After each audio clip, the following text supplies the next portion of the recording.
O Conselho Federal da Ordem dos Advogados do Brasil enviou um ofício ao presidente do Supremo Tribunal Federal, ministro Edson Fachin, pedindo providências para a conclusão do inquérito das fake news, chamado pela oposição de Inquérito do Fim do Mundo. Quem vai trazer todos os detalhes, todas as informações é o repórter Misael Menetti. Chega ao vivo aqui em Os Pingos nos Is, está acompanhando já esse assunto nos últimos dias. Misael, seja bem-vindo. Ótima noite a você. Conta para a nossa audiência, a OAB pediu uma reunião e urgência, inclusive, no processo? Conta para a gente. É isso aí, Caniato. Muito boa noite a você, para todo mundo que acompanha a programação da Jovem Pan, o Inquérito do Fim do Mundo, como é chamado, né? E nesse documento, a OAB afirma que essa apuração que foi aberta lá em 2019, em março de 2019, ela já se prolonga por muito tempo. Essa é a justificativa da OAB. Esse documento também fala que exige observância estrita dos limites constitucionais, sendo necessária a conclusão dos casos chamados de natureza perpétua. A OAB também manifestou preocupação com a ampliação do escopo da investigação, falando em comprometimento, a previsibilidade e fragilização da segurança jurídica. O inquérito das fake news voltou ao centro do debate na última semana. Isso aconteceu depois que a Polícia Federal realizou uma operação contra servidores da Receita Federal sob suspeita de acesso e vazamento de dados fiscais de magistrados e também dos familiares. Depois desse acontecimento, esse assunto voltou para o cenário, voltou para a discussão e agora a gente tem essa novidade da instituição, da OAB, pedindo, justamente nesse documento, afirmando, que essa apuração já se prolonga por muito tempo e fazendo todas essas objeções. Caniato? Tá certo. Misael Menetti trazendo os detalhes em relação a essa cobrança feita pela OAB junto ao Supremo Tribunal Federal. A gente segue daqui. Obrigado, Misael. Bom trabalho para você. Deixa eu passar para os nossos comentaristas, começar essa rodada com o Bruno Musa. Imagina só, um inquérito aberto há quase 7 anos. O que mais precisa ser levantado e apurado? Hein, Bruno? Muitos falam que é um inquérito eterno, que caberia tudo no inquérito do fim do mundo, fim dos tempos. Você, Bruno Musa, o que achou da cobrança da OAB? O que é preciso considerar um inquérito que está aberto há quase 7 anos? E qual deve ser o posicionamento da Suprema Corte? O que podemos esperar? Podemos esperar da Suprema Corte a falta de previsibilidade. Não temos a menor ideia. Tudo depende da pressão que aconteça. Veja, a decisão, por exemplo, que a gente viu hoje do Gilmar a respeito dos penduricalhos também foi uma grande surpresa, que só acontece graças a uma determinada pressão. Então, de fato, não sabemos. O que eu achei da pressão da OAB? Muito correta, mas um questionamento também é óbvio. Por que só agora? Estamos falando há 7 anos depois. Muita gente vem colocando que isso permite demais aquilo que é chamado de pesca probatória. Se eu mantenho ele aberto, esse inquérito aberto, e você manda investigar mais de 100 pessoas, isso não é uma investigação de fato, isso deixa eu procurar provas para poder incriminar alguém. Isso simplesmente não existe dentro do direito. Então, qual é a relação, qual é a necessidade de manter o inquérito aberto dessa maneira? E mais, se formos olhar também quando ele foi aberto, ele já é altamente questionável, no sentido de que o que é considerado também uma agressão à corte, porque ele nasceu com isso, Ou seja, pessoas que falariam mal da Suprema Corte poderiam ser penalizadas por isso. Voltamos naquilo. Existe a liberdade de expressão? Uma coisa é você xingar, fazer ameaças, etc. Outra coisa é não podemos sequer nos posicionarmos, e isso começou em 2019. E a coisa foi intensificando, que mostra claramente aquilo que a gente fala sempre aqui. O ser humano aprende a naturalizar e conviver com as adversidades. A gente aprende porque precisa tocar as nossas vidas. E a coisa vai suplantando uma outra, afinal de contas o Brasil tem crise sim, crise também, um dia após o outro, e uma é maior do que a outra, que a gente esquece a anterior. Mas fica claro que, dentre os posicionamentos jurídicos, eu não sou advogado, então colho o depoimento de vários da área, mostrando que, obviamente, você não mantém um inquérito aberto por 7 anos, onde você pode simplesmente fazer pesca probatória para achar provas que, muitas vezes, essas pessoas que estão fazendo são vítimas do processo. Então, essa cobrança tem muito que ser feita, mas eu também entendo grande parte dos advogados que questionam a OAB e falam, por que só agora? Esse é um questionamento muito interessante. Muitos elogiam o posicionamento da Ordem dos Advogados do Brasil, mas depois de quase 7 anos, por que não? Há 2, 3, 4, 5 anos. Você, Mota, quais reflexões devemos fazer a partir dessa manifestação da OAB, as várias discussões e análises em relação a esse inquérito que perdura há quase 7 anos e a expectativa, né, olhando para frente, a partir dessa cobrança, qual deve ser, então, a posição da Suprema Corte?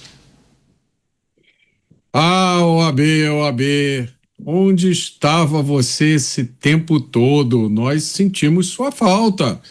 Você voltou para ficar ou você está só de passagem? Será que você vai falar também sobre os inquéritos abertos de ofício? Sobre violação do princípio da reserva legal? Aquele que diz que não há crime sem lei anterior que o defina? Será que você vai falar sobre a destruição do sistema acusatório, quando o magistrado acumula as funções de vítima, investigador, juiz e supervisor da execução da pena? Será que você vai falar sobre separação de poderes, respeito à imunidade parlamentar? OAB, você vai falar sobre a censura prévia? Sobre pessoas que não têm foro especial sendo julgadas em uma única instância por um foro indevido? OAB, como nós sentimos a sua falta até o momento em que o que você faz ou diz agora deixou de ter importância. A lista é enorme, né, Mota? Haja relatório da OAB, hein? Você, Dávila, é só importante fazer um apontamento aqui para a nossa audiência. Por que estamos tratando do inquérito das fake news? Porque justamente esse inquérito voltou ao noticiário, veio à tona por conta daquela operação que foi deflagrada para apurar o acesso e vazamento de informações e dados sigilosos de parentes de ministros da Suprema Corte. E a operação acabou sendo determinada, deflagrada no âmbito do inquérito das fake news. Luiz Felipe Dávila. Eu tenho a impressão que a OAB é uma espécie de urso que hibernou durante 7 anos e acordou agora. E aí acordou e descobriu, nossa, que país é esse que eu acordei? De repente a OAB confessa de que o inquérito da fake news era uma medida de exceção, no momento de exceção. Ora, se você reconhece que é uma medida de exceção, o período de exceção já acabou há muito tempo. Como é que se mantém um inquérito aberto? Segundo, como é que se mantém um inquérito aberto por tempo indeterminado, sem especificar o que é que esse inquérito está apurando e que assim que apurar tem que terminar? Como é que a OAB se posiciona em relação ao uso deste inquérito como barriga de aluguel para intimidar pessoas que denunciam malfeitos na Justiça e no Supremo Tribunal Federal? Ou seja, o tal do inquérito de exceção transformou o Supremo num tribunal de exceção, que usa o seu poder para intimidar pessoas, para julgar pessoas que, como bem lembrou o Mota, não tem fórum privilegiado. A OAB acordou tarde, mas é mais um sinal de que este espírito corporativista da justiça nas instituições começa a romper. A divisão existente hoje no próprio Supremo, a divisão existente em outros órgãos como OAB e a própria Receita Federal mostra que as corporações que vivem como uma espécie de tartaruga que na hora da crise encolhe a cabecinha para dentro da casca e espera passar o tumulto, está acabando. as divergências, as divisões, as inconsistências e as barbaridades da arbitrariedade do poder começam a incomodar até mesmo aqueles que fazem parte das corporações.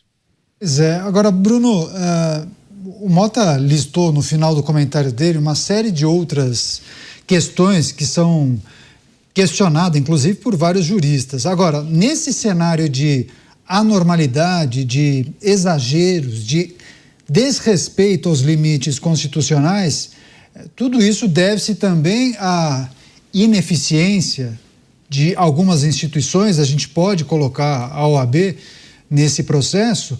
E aí, quando a gente olha para os muitos desafios que estão colocados, daí eu me apego e me apoio naquela importante lista que o Mota trouxe aqui no comentário dele, há muita coisa para ser corrigida, né? E isso a gente só consegue se todos abraçarem essa causa.